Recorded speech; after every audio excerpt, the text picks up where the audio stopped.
Colombia es un país adolorido, hemos padecido muchísimo sufrimiento, muchas guerras, mucho dolor, mucha violencia y eso genera también problemas de salud mental. Yo creo que hay muy pocos que pueden mirar alrededor y no identificar a alguien que esté padeciendo una enfermedad mental. De manera que es un tema muy urgente y precisamente por eso, por la urgencia que vimos, nos pusimos a trabajar para hablar de lo que no se habla.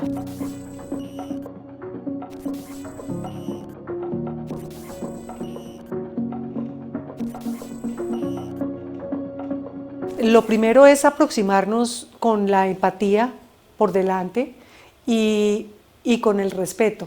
Yo siempre he pensado que no importa la condición de la persona que esté del otro lado, se necesita tener gratitud y respeto para enfrentarse a un personaje que está dispuesto a contar su vida y milagros frente a una cámara de televisión. Bueno, y más de hablar de aquello tan íntimo como una enfermedad mental, ¿no? Entonces, pues la aproximación es esa, de la admiración, no tengo sino gratitud. Son 8 personajes maravillosos, unos más conocidos que otros, pero unas historias impresionantes, las de todos, que se enfrentan todos los días, porque las enfermedades mentales no es como la hepatitis que te enfermaste y luego te trataste y te mejoraste. Estos son caminos larguísimos y son experiencias de vida que nos tocan muy al corazón.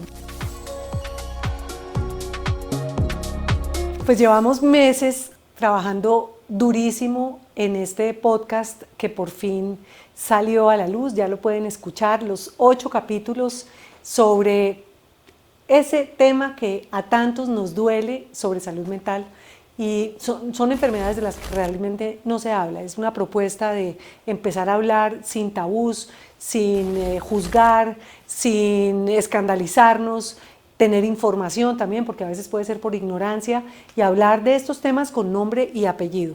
Colombia es un país adolorido, hemos padecido muchísimo sufrimiento, muchas guerras, mucho dolor, mucha violencia y eso genera también problemas de salud mental. Yo creo que hay muy pocos que pueden mirar alrededor y no identificar a alguien que esté padeciendo una enfermedad mental.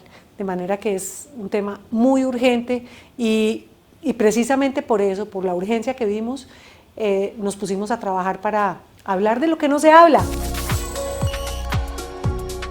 Todo lo que se hable de salud mental es poco, todo lo que se hable sobre las enfermedades es poco. Tenemos que tenerla en la agenda, es un problema de salud pública, las enfermedades mentales en nuestro país y debería ser atendido así, desde la agenda de los medios, desde la agenda del gobierno, desde la agenda de los políticos, porque si no estamos bien de la cabeza, ¿cómo podemos funcionar con el resto?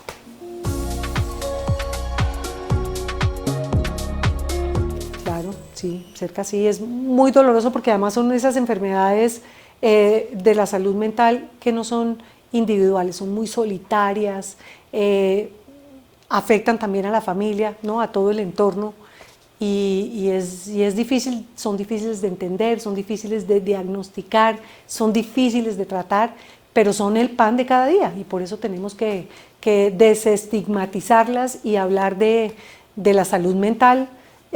Como se hablan de las otras enfermedades, ¿no? Como se habla de las otras enfermedades, sin tabús y sin tanto juicio de valor, que es lo que tanto daño nos hace. No, pues ese es el trabajo. Yo creo que los reporteros tenemos que investigar, tenemos que hacer reportería, tenemos que salir a la calle y eso es lo que nos mueve en Informantes, que es lo que hacemos todos los domingos para contar historias. Hay que salir y hay que buscarlas y hay que hablar con la gente y hay que meterse en el barro.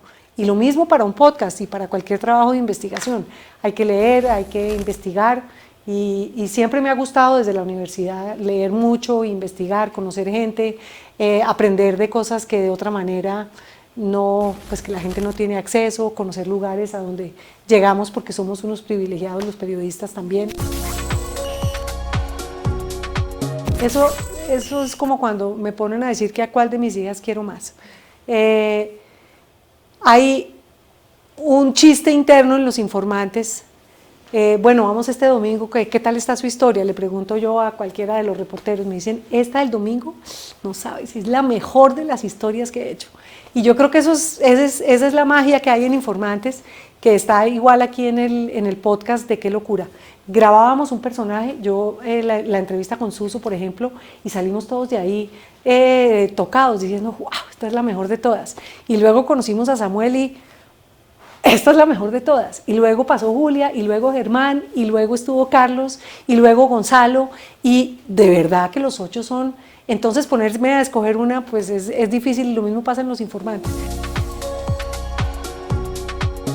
Soy una mujer muy disciplinada, tengo 2 hijas, una de 27 y una de 16. Me encanta leer, me encanta viajar, me encanta cocinar. Tengo un marido que es un bacán, llevamos 18 años juntos, tenemos una vida sencilla, tranquila y bueno, somos unos bendecidos, unos afortunados. Soy malísima para jugar tenis, pero me fascina. Siempre me preguntan cómo jugó y digo mal, pero rico. No mucho más que eso. No sé, que soy lloroncísima. Puede ser, soy lloroncísima.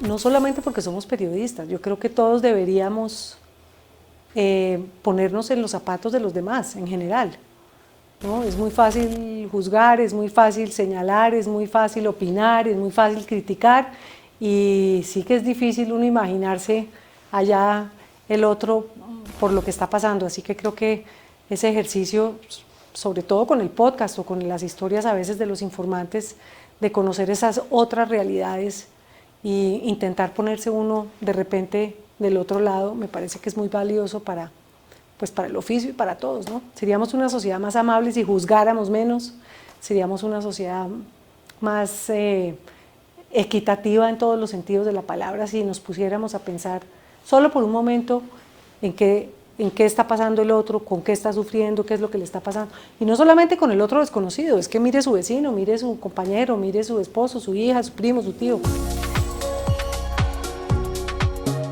Yo creo que el gran género de los periodistas, del periodismo es la entrevista, que está a veces sobrevalorada. Hacer una entrevista es difícil. Es difícil porque no es sentarse a uno a echar paja, como si estuviera tomándose uno un té con una amiga del colegio. Hay que hacer toda una investigación sobre el tema que se va a preguntar, hay que conocer a la persona, hay que hablar con sus amigos, con sus enemigos, con las fuentes que lo conocen, con los cercanos, con los que lo han leído, si es un autor, creo que hay muchísimas fuentes de información para poder conocer un personaje, para enfrentarse a una entrevista. Y bueno, siempre he sido preguntona y esa es parte del oficio, ¿no? Preguntar. Y tengo siempre 1000 preguntas.